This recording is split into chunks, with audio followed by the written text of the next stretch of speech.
Hello and how are you my dear students. आज हम जो प्रश्नावली 11.4 चल रही थी कक्षा 9 की, उसका अगला पार्ट लेकर के आए हैं आपके सामने। तो प्यारे विद्यार्थियों, कक्षा 9 के सभी विद्यार्थी ध्यान दें कि प्रश्नावली नंबर 11.4 जो है उसके हमने पहले की क्लास में 5 क्वेश्चन सोल्व कर लिए। आज हम छठे क्वेश्चन की बात करने जा रहे हैं। तो बिना किसी फॉर्मेलिटीज के हम शुरू करते हैं। तो एक बार फिर आ जाइए अपने आपके यूट्यूब चैनल mdedu.inside पर, जहां आपका तहे दिल से हार्दिक है, अभिनंदन है। और क्वेश्चन क्या कहता है, नंबर 6 कहता है कि एक अर्धगोलाकार टंकी 1 सेंटीमीटर मोटी एक लोहे की चादर से बनी हुई है। एक अर्धगोलाकार टंकी है, यानी कि अर्धगोले के आकार की एक टंकी है। ठीक है विद्यार्थी, ये अर्धगोलाकार, ठीक है। और यदि इस टंकी की मोटाई अगर मान लेते हैं ये है, ये इसकी मोटाई है, ठीक है, और हम इसको ऐसे बना लेते हैं, ठीक है। ये हो गया अपना अर्धगोलाकार टंकी, यानी कि ये जो अपने पास में आया है ये मोटाई है इसकी, ये वाली, ये इसकी मोटाई है, ठीक है। ये मोटाई इसने बताई 1 सेंटीमीटर, यानी कि ये जो मोटाई है ये कितनी है, 1 सेंटीमीटर है। फिर ये कहता है, सवाल क्या कहता है कि यदि इसकी आंतरिक त्रिज्या 1 मीटर है। आंतरिक त्रिज्या का मतलब ये इसका व्यास है आंतरिक, और इसका आधा यहां तक की, यानी कि ये जो दूरी है वो कितनी है, ये है 1 मीटर में, 1 मीटर में। तो प्यारे विद्यार्थियों, हमें इस टंकी के अंदर जो लगी धातु है, उस धातु या लोहा जो है, उस लोहे का आयतन ज्ञात करना है। तो विद्यार्थियों, सबसे पहले हम देखिए क्वेश्चन नंबर 1 में क्या दे रखा है कि अर्धगोलाकार जो टंकी है, गोलाकार टंकी का आंतरिक या की आंतरिक त्रिज्या यानी कि R बराबर कितना है, 1 मीटर है। विद्यार्थियों, जो चादर की मोटाई दे रखी है, इसमें लोहे की जो चादर बनी है उस चादर की मोटाई कितनी है, चादर की मोटाई है वो है अपने पास में 1 सेंटीमीटर। तो देखो विद्यार्थियों, यहां चादर की मोटाई सेंटीमीटर में दे रखी, या तो इसको हम किस में बदल लें, मीटर में बदलें, या फिर मीटर जो है उसको हम सेंटीमीटर में बदल लें। तो हम पहले सेंटीमीटर में बदल लेते हैं, यानी कि इसके आगे मैं अगर लिखूं या 100 सेंटीमीटर, 1 मीटर बराबर 100 सेंटीमीटर होता है, इसलिए 100 सेंटीमीटर में। अब जो अर्धगोलाकार जो टंकी है, अर्धगोलाकार टंकी की बाह्य त्रिज्या वो कितनी है, ये आंतरिक त्रिज्या, इसको R छोटे में लिख लो, बाह्य त्रिज्या को R बड़े में लिख दो। तो ये कितनी हो जाती है कि आंतरिक त्रिज्या अपने पास 100 सेंटीमीटर है और मोटाई 1 सेंटीमीटर है, तो इसका मतलब 101 सेंटीमीटर हो जाएगी बाह्य त्रिज्या। अब हमारे पास में आंतरिक त्रिज्या भी आ गई और बाह्य त्रिज्या भी आ गई, यानी कि यहां से यहां तक 1 सेंटीमीटर है, और यदि बाहर तक चले तो हमारे पास में 101 सेंटीमीटर है, ठीक है। अब हमें क्या करना है, इस चादर का आयतन ज्ञात करना है। इस चादर का आयतन ज्ञात करना है, तो पहले विद्यार्थी, यदि हम बाह्य जो आयतन है बाहर वाली त्रिज्या से उसका आयतन निकाल लें, और फिर अंदर वाली त्रिज्या से भी आयतन निकाल लें, दोनों को निकाल लें, फिर अंदर वाले को हम हटा दें, तो फिर क्या बचेगा, ये मोटी चादर बचेगी, उसका आयतन आ जाएगा। यानी कि हम कह सकते हैं कि चादर का आयतन, चादर में लगी धातु या लगा लोहा, लगे लोहे का आयतन, ये ज्ञात करना हमें। और ये ज्ञात करना है तो हमें क्या करना है कि बाह्य आयतन और माइनस में आंतरिक आयतन किसका, गोलाकार जो टंकी, अर्धगोले के आकार की टंकी है उसकी हम बात करते हैं। उसकी अगर बात करें तो इसका मतलब गोले का आयतन है, और गोले का आयतन है तो गोला अर्धगोला है, अर्धगोले का आयतन है तो अर्धगोले का आयतन ज्ञात करने के लिए 2/3 पाई R क्यूब होता है। बाह्य करना है तो 2/3 पाई R बड़े वाला करना है क्यूब में, और फिर 2/3 पाई R छोटे वाला करना है क्यूब में, क्योंकि आंतरिक है तो छोटा है बाह्य है तो 1 सेंटीमीटर और बढ़ गया तो बड़ा हो गया। इसका मतलब ये हुआ कि हम इधर 2/3, इधर भी 2/3, इधर पाई और इधर भी पाई, इनको ले लेते हैं कॉमन। 2/3 पाई को कॉमन ले लिया और अंदर बचा है आर की क्यूब बड़े में और आर की क्यूब छोटे में। इसको करते हैं बेटा सोल्व। अब अपने पास में 2/3 आता है, पाई का मान 22/7 आता है, क्योंकि हमें पाई का मान नहीं दे रखा, इसका मतलब हम 22/7 ही रखेंगे। आर बड़ा कितना है? आर बड़ा है 101 सेंटीमीटर, यानी कि 101 सेंटीमीटर का क्यूब माइनस आर छोटा है वो 100 सेंटीमीटर का क्यूब। अब इसको थोड़ा आगे बढ़ते हैं तो 2/3 22/7 और हमारे पास में कितना आ जाता है? हमारे पास 101 का क्यूब आ जाता है, और 101 का क्यूब करें तो हमारे पास 101 गुणा 101 गुणा 101 3 बार करके उसको गुणा करते हैं, और ऐसे में आता है 3 बार करते हैं 103, ठीक है, और फिर 0 301 ये आ जाता है, और इसका आता है 100 के आगे 3 बार 2 0 लगा दो, ठीक है, ये आ गया अपने पास में।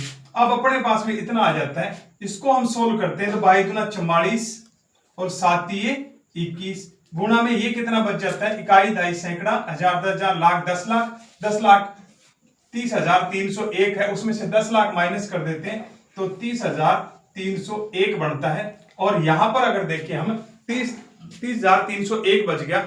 अब इसका गुणा भाग और कर लेते हैं, जैसे ऊपर वाले कटता तो है नहीं कोई, तो ऊपर वाले दोनों को गुणा करेंगे, ऊपर वाले दोनों को गुणा करेंगे तो आ जाएगा अपने पास 13,33,244 13,33,244 और बटे में अपने पास में है 21, कितना? 13 लाख और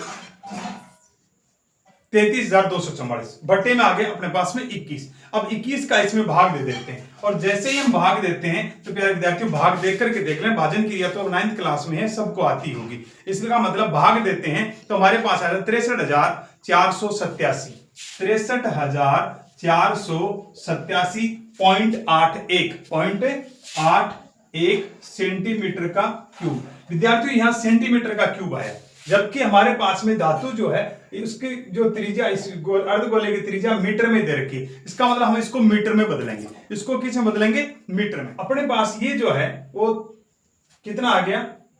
63,487.81 घन सेमी में आया, जबकि हमें क्या चाहिए? हमें चाहिए घन मीटर में, हमें चाहिए घन मीटर में, और घन मीटर में बदलना है तो प्यारे विद्यार्थियों इसके अंदर अपने 100 गुणा 100 गुणा 100 का भाग दे देते हैं, यानी कि क्योंकि 1 घन सेंटीमीटर 1 घन सेमी बराबर होता है 1 में 100 गुणा 100 गुणा 100, क्योंकि 1 मीटर में 100 सेंटीमीटर होता है और घन का मतलब 3 बार, तो 100 गुणा 100 गुणा 100। तब अपने क्या कर सकते हैं? हम कर सकते हैं, इसलिए 63,487.81 सेमी क्यूब में मीटर कितना हो जाएगा? तो इसका मतलब 1 में 100 गुणा 100 गुणा 100 जो है उसके गुणा में पूरे में लग जाएगा ये वाला, यानी कि 63,487.81, ठीक है। और यदि हम इसको और आगे बढ़ाएं तो 1 2 3 4 5 6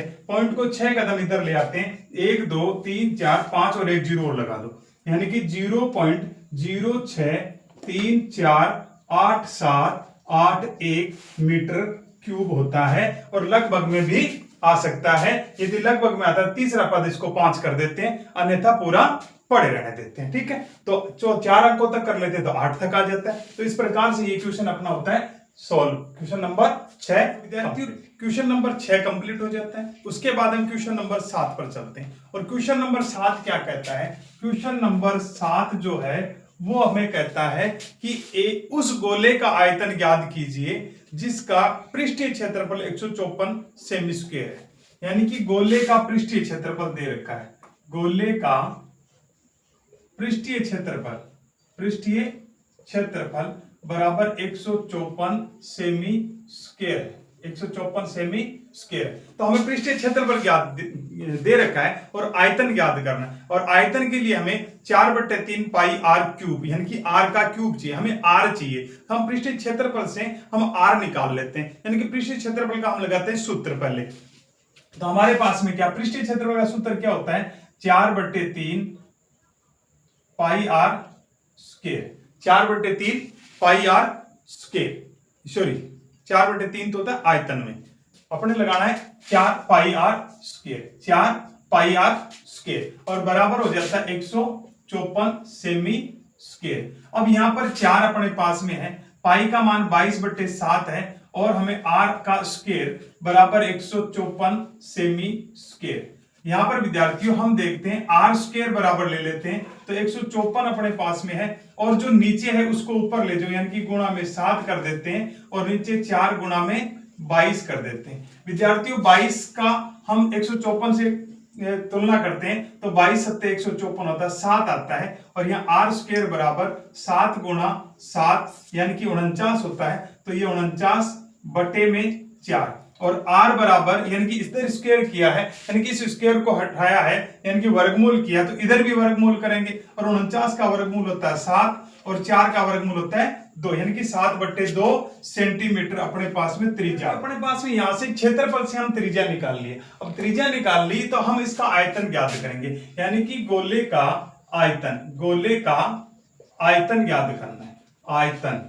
और आयतन ज्ञात करने के लिए हमारे पास में 4/3 पाई आर क्यूब होता है, और 4/3 अपने पास में है, पाई का मान 22/7 होता है, और आर ये वाला लगाएंगे, यानी कि 7/2 है, वो आर अपने पास में आया है, तो 7/2 गुणा 7/2 गुणा 7/2, ठीक है। और यहां अगर देखें हम 7 से 7 को काट देते हैं, 2 से 4 को 2 बार काटते हैं, फिर 2 से 2 को काट देते हैं, और हमारे पास में कितना बच जाता है, अब हमारे पास में बच जाता है 22, इसका और काट देते हैं, 2 1 कम 2 और 11 दूनी 22, यानी कि अपने पास में बचता है 11 गुणा 7 गुणा 7/3। विद्यार्थियों 7 7 49 होता है, और 49 को 11 से गुणा करते हैं तो कितना आता है, ये 9 9 4 13 4 1 5, यानी कि 539 आता है, 539/3, और 539 में हम 3 का भाग देते हैं, 3 1 कम 3, बच गया 2,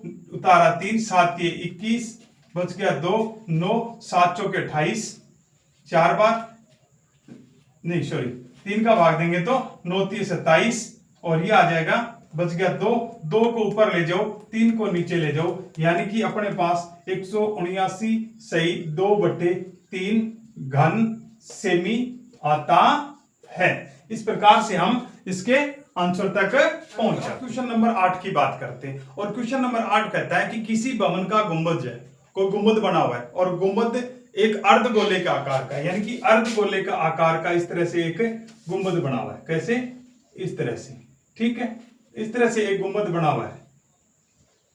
अब इस गुंबद में क्या कराना है, इस गुंबद के अंदर से इसमें सफेदी करानी है, यानी कि अंदर से सफेदी करवानी है, और सफेदी कराने का जो खर्च है, कुल खर्च जो है वो 498.96 रुपए, यानी कि सफेदी कराने का कुल वे बराबर हो जाता है 498 कितना 96 रुपए, ठीक है। फिर ये कहता है कि यदि सफेदी कराने की दर है तो 2 रुपए प्रति वर्ग मीटर है, सफेदी कराने की दर बराबर 2 रुपए, कितना रुपए लगता है 2 प्रति वर्ग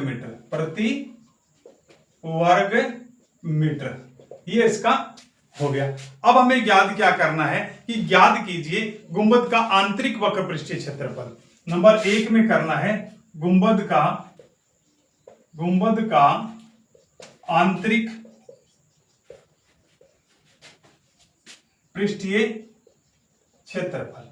गोला अर्धगोले का आकार का है, ठीक है। अब आंतरिक पृष्ठीय क्षेत्रफल यानी कि पूरा जो खर्चा लगा उसे प्रति वर्ग मीटर 2 रुपए से लगा है, तो इसका मतलब उस 2 का भाग दे देते हैं तो वो आ जाता है उसका आंतरिक पृष्ठीय क्षेत्रफल, यानी कि कुल वे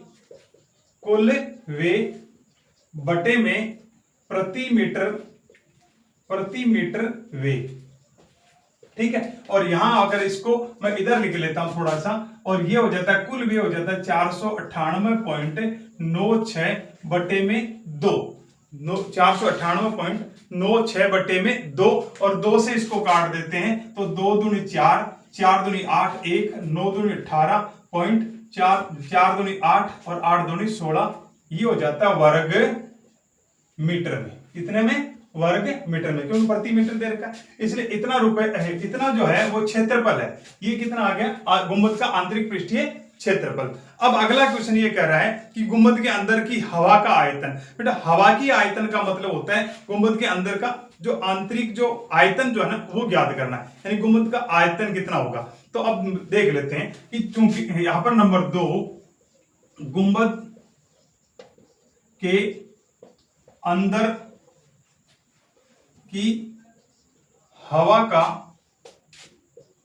आयतन ये ज्ञात करना है, ये आयतन ज्ञात करना है। तो आयतन के लिए हमें आर चाहिए, और आर चाहिए तो पहले हम क्षेत्रफल से आर निकाल सकते हैं। इसका मतलब पहले हमें क्या करना है? आर निकालना है, और आर निकालना है तो आर कैसे ज्ञात करेंगे?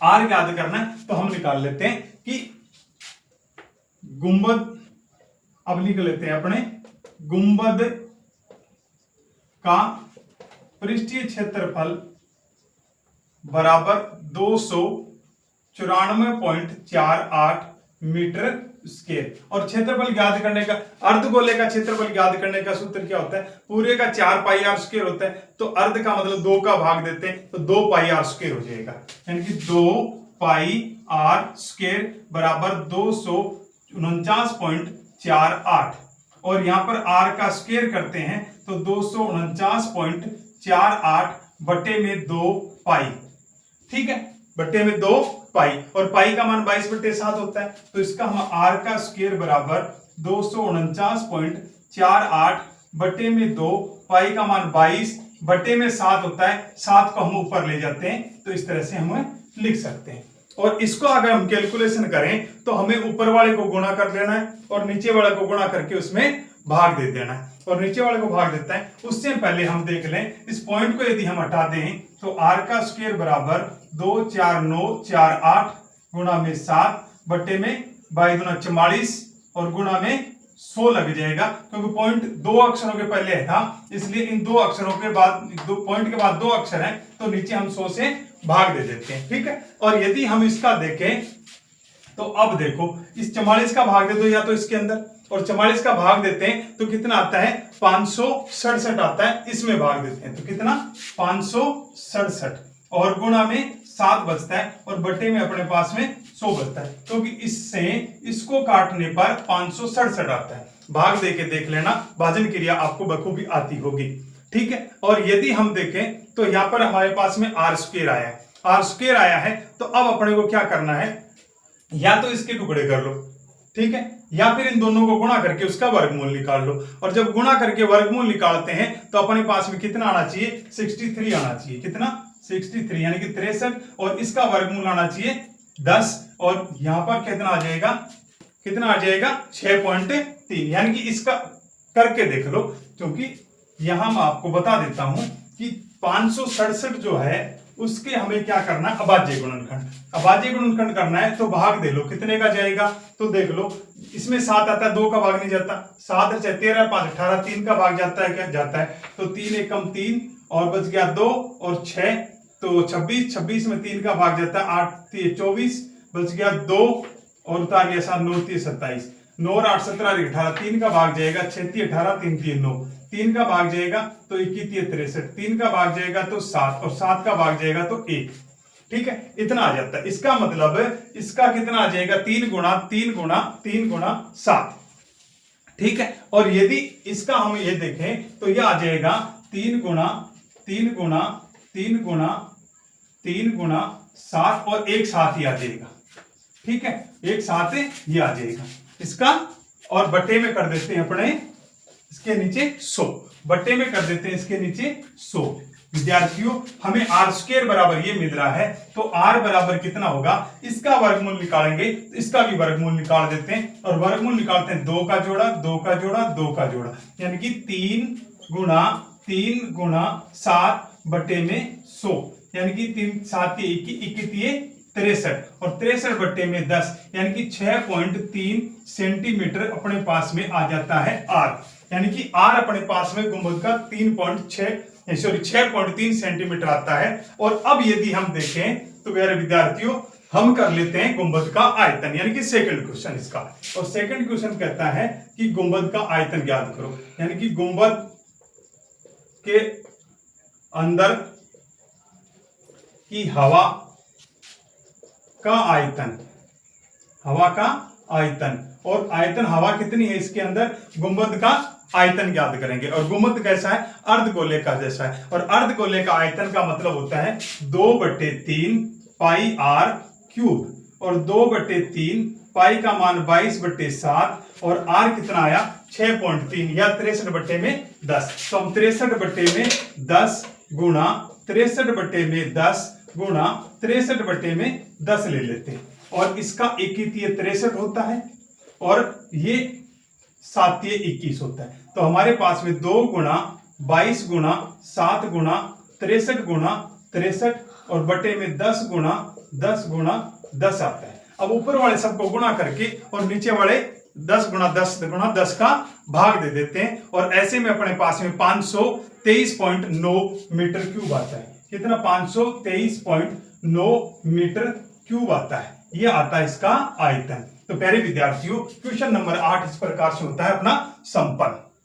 तो विद्यार्थियों क्वेश्चन नंबर 9 पर चर्चा करते हैं। क्वेश्चन नंबर 9 क्या कहता है, क्वेश्चन नंबर 9 कहता है कि लोहे के 27 गोलों को पिघलाते हैं जिसमें से प्रत्येक जो गोला है उसकी त्रिज्या r है।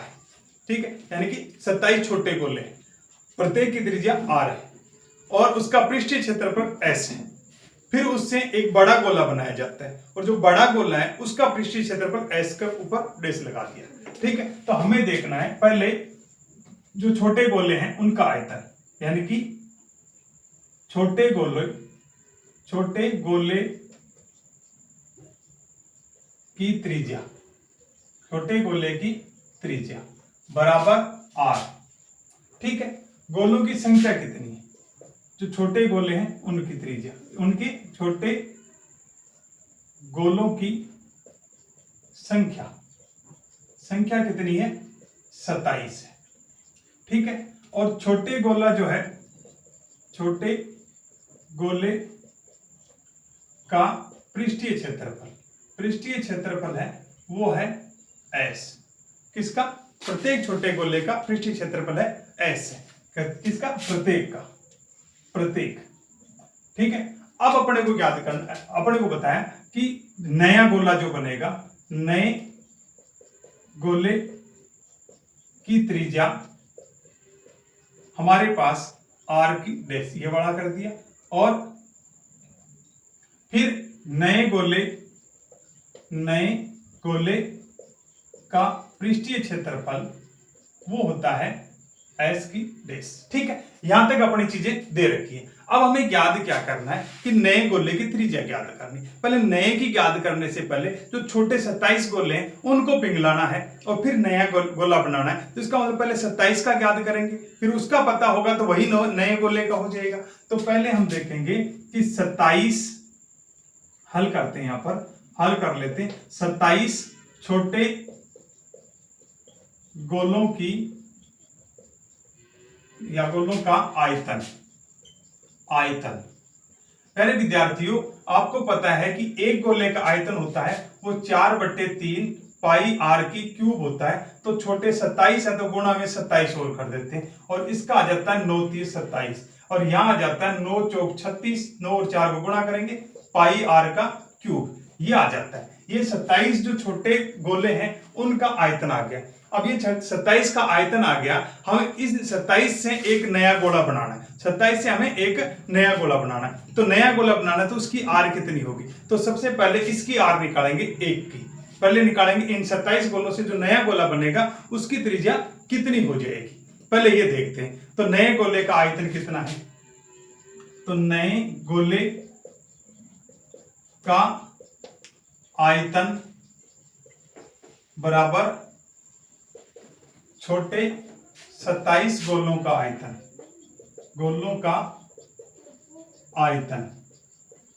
ठीक है, तो नए गोले का आयतन जो है वो 27 जो नए गोले हैं उनके आयतन के बराबर होगा। तो हमें अपने क्या क्या करना है, पहले नए गोले का आयतन ज्ञात कर लेते हैं। तो नए गोले का आयतन कितना हो जाएगा, नए गोले का आयतन हो जाएगा 4/3 पाई r डेश की क्यूब बराबर छोटे 27 है 36 पाई r क्यूब।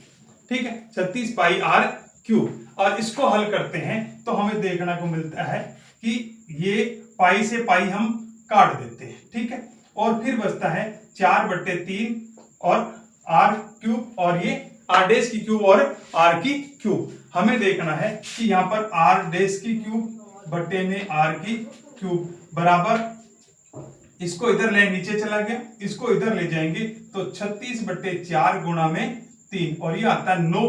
तो यहां आ जाता है r डेश की क्यूब बटे में r क्यूब बराबर 27। कितना आएगा, 27 आएगा। और 27 का मतलब 3 गुणा 3 गुणा 3 होता है, यानी कि यहां r डेश की क्यूब बटे में r की क्यूब बराबर कितना आ जाएगा, 3 गुणा 3 गुणा 3। और हमें r बराबर देखना है तो r बराबर कितना हो जाएगा, r बराबर आ जाएगा 3। यानी कि यदि हम देखें तो r डेश की क्यूब सॉरी r की डेश की क्यूब बटे में r की क्यूब, तो तीनों का एक जोड़ा बनता है, उसमें से एक लेते हैं तो यहाँ 3 आता है। और इसको और आगे बढ़ाते हैं तो हमारे पास में r डेश बराबर 3r आता है, यानी कि नए गोले की त्रिज्या ये आती है, नए गोले की त्रिज्या ये आ जाती है। जब नए गोले की त्रिज्या आ जाती है तो हमें नए गोले का पृष्ठीय क्षेत्रफल निकालना है। और नए गोले का पृष्ठीय क्षेत्रफल क्या आ जाएगा, नए गोले का पृष्ठीय क्षेत्रफल, पृष्ठीय क्षेत्रफल। और पृष्ठीय क्षेत्रफल का मतलब होता है 4 पाई r स्क्वायर, 4 पाई r स्क्वायर। और यानी कि s बराबर 4 पाई r स्क्वायर, 4 गुणा पाई का मान 22/7 गुणा r कितना है, 3r है ना। तो 3r की क्यूब, 3r गुणा 3r ये आएगा। ठीक है, और अपने पास में यहां कितना आएगा ये देख लेते हैं। ठीक है, तो अब अपने पास में s कितना आता है, s ये आ गया, यानी कि ये कटता है क्या, s बराबर s डेश वाला था, s डेश वाला नए गोले का पृष्ठीय क्षेत्रफल। हमारे पास में पहले छोटे गोले का पृष्ठीय क्षेत्रफल हमने कितना ले रखा है, ये वाला ले रखा है। ठीक है, बड़े का ये s डेश आ जाएगा, s डेश आ जाएगा। तो अपने पास कितना आ जाएगा, 22 चौक 88 गुणा 3 3 9 गुणा 9 r की स्क्वायर बटे में 7, ये आ जाएगा नए गोले का पृष्ठीय क्षेत्रफल। जब नए गोले का पृष्ठीय क्षेत्रफल आ जाता है और आगे अपने पास में क्वेश्चन क्या है कि s और s1 का अनुपात ज्ञात करना है, यानी कि इसका और इसका अनुपात ज्ञात करना है। हमारे पास s कितना है, तो s हमारे पास निकाला हुआ नहीं है, यानी कि छोटे गोले का पृष्ठीय क्षेत्रफल हमें देखना है ना। तो सबसे पहले अपने यहां निकाल लेते हैं, s बराबर छोटे गोले का पृष्ठीय क्षेत्रफल, छोटे गोले का पृष्ठीय क्षेत्रफल बराबर कितना आ जाएगा। तो छोटे गोले का पृष्ठीय क्षेत्रफल देखें तो गोले का पृष्ठीय क्षेत्रफल 4 पाई r स्क्वायर। ठीक है, यहाँ 4 पाई r स्क्वायर, नए वाले का क्या था, 4 पाई r डेश की स्क्वायर था। तो यहां पर अपने पास कितना, 4 गुणा 22/7 गुणा r कितना आ रहा है, छोटे गोले की त्रिज्या ये थी और इससे अपने को 27 का निकल है, छोटे गोले की त्रिज्या r थी। ठीक है, और यहां आ जाता है 22 चौक 88 r बटे में 7, ये छोटे गोले का पृष्ठीय क्षेत्रफल आ जाता है। अब तीसरा क्वेश्चन इसके अंदर क्या था, दोनों का अनुपात ज्ञात करना, s और s डेश का अनुपात। तो इसका मतलब s बटे में s डेश, यानी कि s कितना आया अपने पास में 88 बटे में 7 r आया है और उसके बटे में 88 गुणा 9 r स्क्वायर बटे में 7। ठीक है विद्यार्थी, अब अपने इसको देखते हैं तो यहां आ जाता है कि s बटे में s डेश बराबर 88 बटे में 7 r और गुणा में 7 बटे में 88 गुणा 9 r स्क्वायर। हम देखें तो 88 को 88 से काट दें, 7 को 7 से काट देते हैं तो s बटे में s डेश बचता है, ऊपर r नीचे 9 r की स्क्वायर। तो यहां कितना बच जाएगा अपने पास में,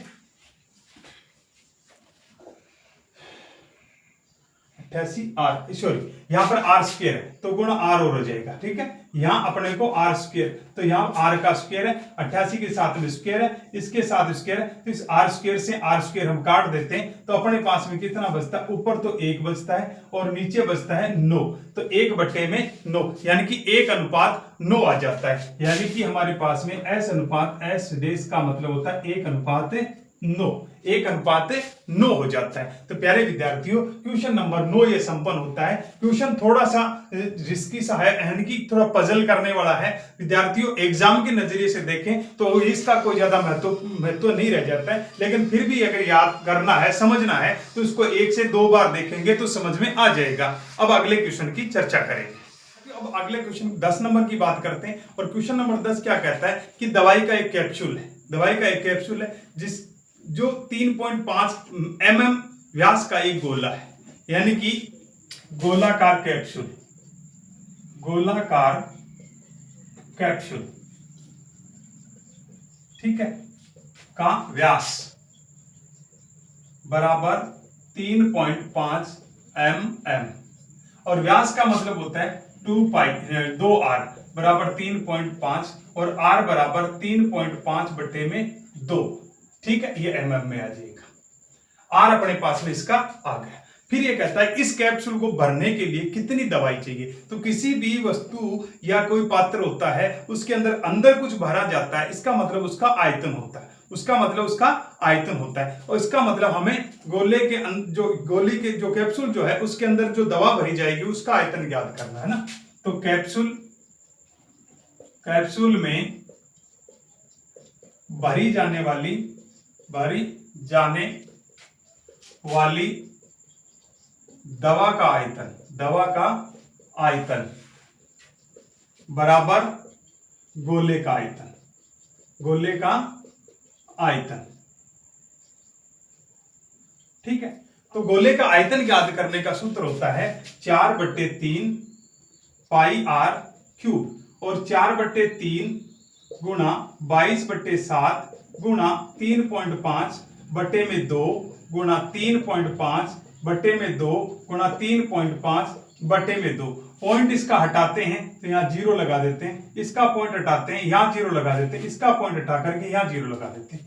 विद्यार्थियों देखो, 7 से 35 को काटते हैं 5 बार, 5 से 20 को काटते हैं 4 बार, इसको 5 से काटते हैं 7 बार, इसको 5 से 4 बार, इसको 5 से 7 बार, इसको 5 से 4 बार, और बाकी इस 4 से इस 4 को हम काट देते हैं। हमारे पास 22 गुणा 7 गुणा 7/3 गुणा 4 गुणा 4 बचता है। गुणा करते हैं तो 22 सत्ते 154 होता है, और 154 को 7 से गुणा करेंगे, 7 चौक 28, 7 35 2 37, 7 1 7 3 10, यानी कि 1078 बटे में कितना आता है, 4 चौक 16, 16 3 48, ठीक है। और इस 48 का ऐसे भाग दे दो, या फिर और भी कटता है, इसका आधा आ जाता है 5 दूनी 10, 3 दूनी 6, और बच गया 1, 9 दूनी 18, 3 दूनी 6, तो 539 और बट्टे में 24, 539 बट्टे में 24, ठीक है। अब 539 में हम 24 का भाग देते हैं तो उत्तर आता है अपना कितना, भाग दे के देख लेना, 22 पॉइंट समथिंग आएगा, यानी कि 22.46 mm का क्यूब आता है। और ये अपना प्रश्न है वो समाप्त होता है। अब विद्यार्थियों ये प्रश्नावली नंबर 11.4 है वो संपन्न हो जाती है, जिसमें 10 क्वेश्चन थे, 10 सारे क्वेश्चन हो जाते हैं। अब अगली जो प्रश्नावली लेकर आएंगे तब तक का करना इंतजार, लाइक सब्सक्राइब शेयर करना मत भूलना। क्लास कैसी लगी इसके लिए कमेंट जरूर करना, और अगली प्रश्नावली का इंतजार करना। तब तक के लिए जय हिंद जय भारत।